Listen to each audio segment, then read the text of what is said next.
Good morning. Basta ang tulog mo? So, pagkatapos ko lang maglaba and habang nagpapahinga, bago maligo, napo-fold muna ako ng mga nilabang ko. Yung nakarang araw ko to.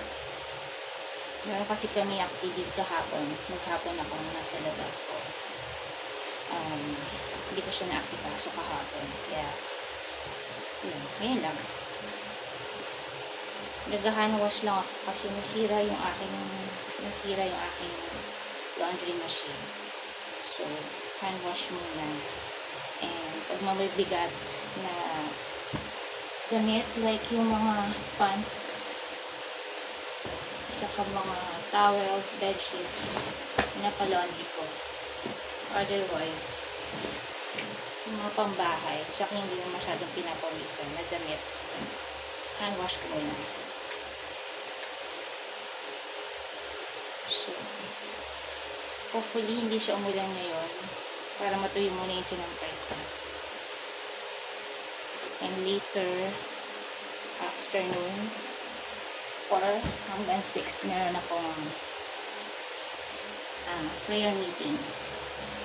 So, hindi pa ako kumakain. Ang first meal of the day ko is usually 12 or 1. 6 hours window. Nag-intermittent fasting kasi ako. So, 6 hours windows lang yung allowed akong kumain. Anything. Pero syempre, in order pa rin. So, una kong first thing is hot water muna. Hot water or lukewarm water. Maligam-gam.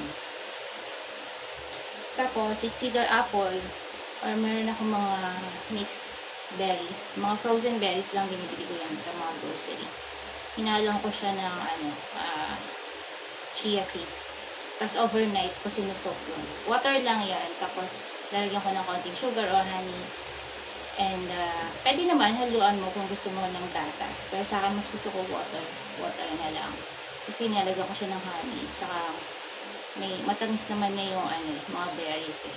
Matamis sa maasim-asim. Pero masarap siya. Yun yung una kong kinakain, or apple. Minsan, nagmi-mix ako ng carrots, cucumber, apple. Yan. Yun muna. Tapos after that, coffee. Anytime, coffee once a day. Siguro max na yun. Pero most of the time, once a day lang coffee ko. Tsaka, gumawa rin ako ng sarili kong coffee, yung rice coffee. Sarap kasi siya. Una ko siya